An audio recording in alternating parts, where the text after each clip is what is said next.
Pendant ce temps-là, l'affaire Bamba Fall a défrayé la chronique toute cette semaine dans la presse sénégalaise. Après plusieurs retours de parquet, Bamba Fall et compagnie, présumés auteurs du saccage de la permanence du Parti Socialiste, ont été placés sous mandat de dépôt et ont de ce fait passé leur première nuit à la maison d'arrêt et de correction de Rebeuss. Une frange de l'opposition sénégalaise indexe le président de la République d'avoir influencé la décision du juge. Du côté du pouvoir, on nie toute implication du président Macky Sall dans cette affaire.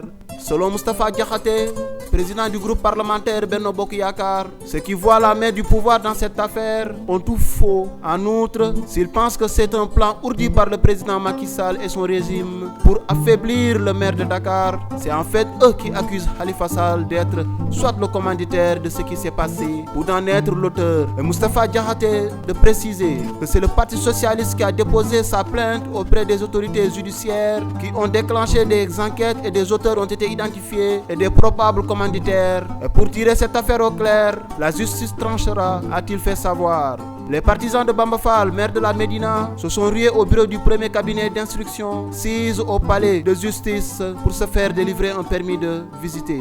Du côté de la mairie de Dakar, le maire Khalifa Sall et d'autres souteneurs du maire Bamba Fall ont annoncé ce 13 janvier 2017, lors d'une conférence de presse, une série de manifestations pour la libération des personnes arrêtées dans le cadre du saccage de la maison du Parti Socialiste en mars dernier. Le responsable socialiste a soutenu que cette initiative n'est que l'entame d'un processus de manifestation et de soutien. Il entend tenir prochainement une conférence de presse pour dire la vérité et rapporter les faits de l'événement survenu à la maison du parti le 5 mars dernier. Selon le maire de Dakar, Bamba Fall et compagnie sont confiants et sereins malgré les accusations dont ils font l'objet. Le maire socialiste de Mermoz-Sacré-Cœur a également pris part à la conférence et manifesté son soutien à Bamba Fall qui serait victime selon lui d'une injustice. Dans la même foulée, le Front pour la défense du Sénégal, Manko Wattu Sénégal France, a exprimé tout son soutien au maire socialiste de la Médina et compagnie. Manko Wattu Sénégal France dénonce cette arrestation qu'il qualifie de tentative de bâillonnement d'acteurs politiques par le pouvoir en place. Pendant ce temps-là, une bonne nouvelle pour les retraités du Sénégal. Mamadou Racine Sy annonce la défiscalisation des pensions. La décision du chef de l'État Macky Sall d'exonérer d'impôts le régime de l'institution de prévoyance de retraite du Sénégal, IPRES, a été vivement saluée par le conseil d'administration de la dite institution. Cette défiscalisation représenterait selon Mamadou Racine Sy un gain de 8 milliards de francs CFA pour les retraités, car cette manne financière sera à coup sûr utilisée pour la revalorisation des pensions servies aux retraités. Pendant ce temps-là, la justice sénégalaise a accepté ce mardi 10 janvier la demande de la Guinée d'extrader le militaire guinéen Aboubacar Diakité dit Toumba. L'ancien chef de garde présidentielle guinéenne a été arrêté le 15 décembre dernier à Dakar après une cavale qui aurait duré 7 ans. Un mandat d'arrêt international avait été lancé contre lui. Il est accusé d'être responsable des massacres au stade de Conakry du 28 septembre 2009. Celui qui est plus connu sous le nom de Toumba avait demandé à ne pas être extradé lors de son interrogatoire avec le procureur général le 28 décembre dernier. Lors de cette audience, qui aura duré 1 heure, Aboubacar Diakité a répété ce qu'il avait déjà dit. Il ne veut pas être extradé, craignant pour sa sécurité, ajoutant que les personnes concernées par les massacres du stade de Conakry le 28 septembre 2009 sont toujours en fonction. Maître Bamba Diop, l'avocat de Aboubacar Diakité, a dénoncé une décision politique. La diplomatie l'a emporté selon lui sur le droit parce que le droit était avec son client. Nous allons continuer le combat parce qu'après cet avis, le président devra prendre le décret d'extradition. La loi nous donne aussi la possibilité de l'attaquer en annulation devant la Cour suprême, explique-t-il. Pendant ce temps-là, au Sénégal, un tribunal spécial africain juge en appel l'ex-chef d'État tchadien Hissène Habré à Dakar. Il est jugé pour crime contre l'humanité. Au terme de 4 jours de débat à l'absence de l'accusé, le tribunal a indiqué que sa décision sera rendue le 27 avril prochain. Le verdict sera définitif.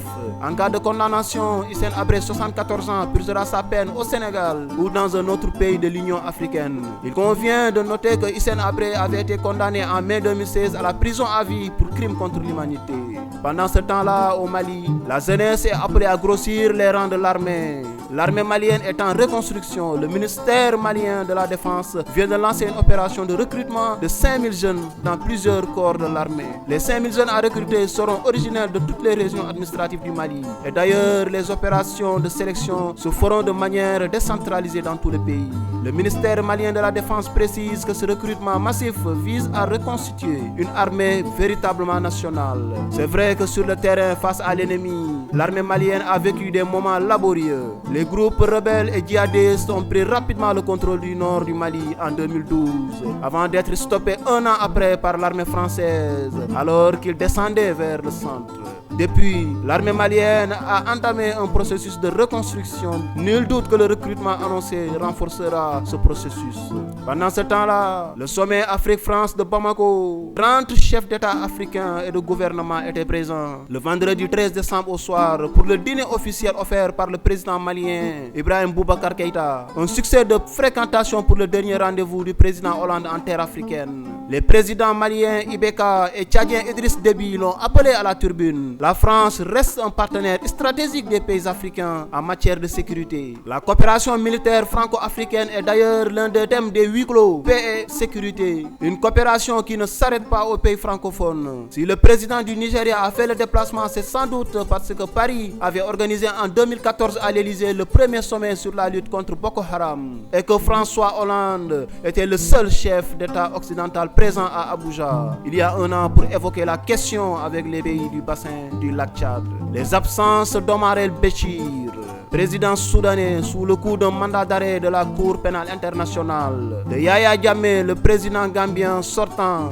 des invités et celles des présidents béninois, ivoiriens et camerounais ont retenu l'attention de la presse.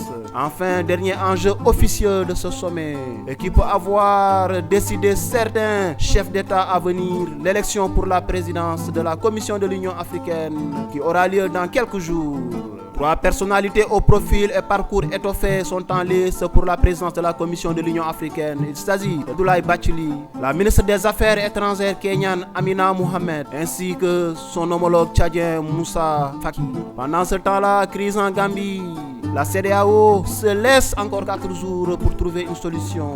La présence surprise d'Adama Barrow est un des moments forts de ce 27e sommet France-Afrique qui se tient actuellement à Bamako. Le président élu gambien, devenu le personnage central de cette rencontre, est au cœur d'une crise politique dans son pays, puisque son prédécesseur Yaya Jammeh, au pouvoir depuis 22 ans, ne veut plus quitter le pouvoir alors qu'il avait dans un premier temps reconnu sa défaite.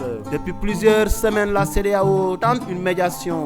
Selon le président togolais Faure Gnassingbé, donc jusqu'au 19 janvier, pour trouver une solution politique à la crise en Gambie.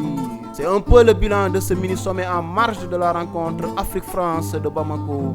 Après, la CEDEAO a envisagé un plan d'action pour lequel elle n'a pas donné plus de détails. Si Yaya Jammeh ne cède pas le pouvoir, la deuxième solution, l'y contraindre.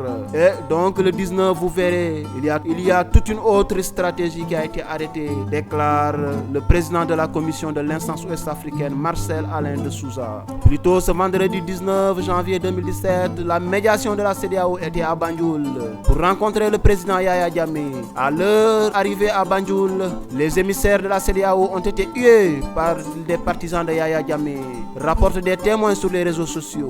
Pourtant, face aux journalistes, le ministre nigérian des Affaires étrangères affichait un certain optimisme, affirmant pouvoir décrocher une feuille de route à l'issue de cette journée de discussion. Le but de cette médiation est de convaincre Yaya Jammeh de quitter le pouvoir pacifiquement le 18 janvier au soir, date de la fin de son mandat. La CEDEAO lui a déjà fait plusieurs offres. Parmi elles figure l'asile politique au Nigeria. Le Parlement nigérian a d'ailleurs fraîchement voté une motion pour donner un cadre juridique à cette proposition. Mais jusque-là, aucune proposition n'a été acceptée, rappelle une source proche du dossier. Quant au sort du président sortant, Adama Barrow confie ceci, je cite: « Nous préférons que Jammeh reste ici en Gambie. Il n'a nullement besoin d'aller dans un autre pays », a affirmé Barrow dans un entretien accordé à la BBC. L'Union africaine somme également Yaya Jammeh de quitter le pouvoir. Réuni ce vendredi à Addis Abeba, le Conseil de paix et de sécurité de l'UA a indiqué qu'à compter du 19 janvier, elle cessera de reconnaître Yaya Jammeh comme étant le président légitime. Pendant ce temps-là, en Guinée-Bissau, le président José Mario Vaz est sorti de son silence. le vendredi 6 janvier lors d'un dîner offert par le ministre de l'Intérieur, Botché Kandé. Le président bissau-guinéen a dénoncé publiquement et avec virulence le fait qu'environ 100 millions d'euros ont été indûment retirés des coffres de l'État par le gouvernement de son ex-premier ministre. Le président a demandé à la justice de se saisir du dossier pour poursuivre les acteurs de la malversation. Pendant ce temps-là, accusation de piratage, Moscou dénonce l'amateurisme de Washington. Le Kremlin, fatigué des accusations de piratage lancées par Washington contre Moscou depuis la campagne présidentielle américaine. Le porte-parole de la présidence russe le réaffirme. Il s'agirait d'accusations absolument infondées, a déclaré à la presse le porte-parole du Kremlin, Dmitry Peskov, reprenant l'expression déjà utilisée par le président américain élu Donald Trump. M. Peskov parle d'une véritable chasse aux sorcières et nie une fois de plus toute implication de Moscou dans des attaques informatiques dont le but aurait été de dénigrer la candidate démocrate et de favoriser le candidat républicain à la Maison-Blanche. Pendant ce temps-là, la Fédération internationale de football, la FIFA, a validé le principe d'une Coupe du monde disputée par 48 équipes contre 32 actuellement. Le Conseil de la FIFA a défini les grandes lignes de cette nouvelle formule qui entrera en vigueur lors de l'édition 2026. Celle-ci devrait bénéficier à l'Afrique qui aura au moins 9 représentants en phase finale du tournoi contre 5 à l'heure actuelle. Pendant ce temps-là, la Coupe d'Afrique des Nations de la CAF a démarré ce vendredi 14 janvier au Gabon. Le pays organisateur a croisé le fer avec la Guinée-Bissau, petit poussé du groupe A, mais n'a pas pu faire mieux qu'un décevant match nul, un but partout. Même résultat entre le Cameroun et le Burkina Faso. On assiste à un partage de points entre ces 4 équipes du groupe A. Ce 15 janvier, ce sont les équipes du groupe B qui sont entrées en lice. L'Algérie n'a pas su faire mieux qu'un match nul 2-2 face au Zimbabwe pour son entrée en matière. Nul arraché grâce à un doublé du sociétaire de Leicester City, Riyad Mahrez, Ballon d'Or africain 2016. Le Sénégal a réussi son entrée dans la compétition en s'imposant 2-0 pour la première fois en Coupe d'Afrique des Nations face à l'équipe de la Tunisie, considérée comme l'une des bêtes noires du Sénégal. Même si les hommes d'Aliou Cissé ont été malmenés toute la seconde période du match par les Tunisiens, les dieux du football, quant à eux, étaient du côté du Sénégal qui enregistre ainsi sa première et la première victoire de cette Coupe d'Afrique des Nations après les sorties des groupes A et B. Les Lions de la Teranga occupent la première place de leur groupe devant l'Algérie, le Zimbabwe et la Tunisie, leur adversaire du jour. En Espagne, le Real de Madrid de Zinedine Zidane a battu le record d'invincibilité détenu jusqu'alors par l'FC Barcelone de Luis Enrique en alignant 40 matchs sans défaite, toutes compétitions confondues. Pour y arriver, le Real a dû batailler jusqu'à la dernière minute face à Séville en Coupe du Roi ce jeudi 12 janvier. Malheureusement, l'équipe de Séville a pris sa revanche ce 15 janvier sur celle du Real de Madrid qu'elle a battu sur le score de 2-1.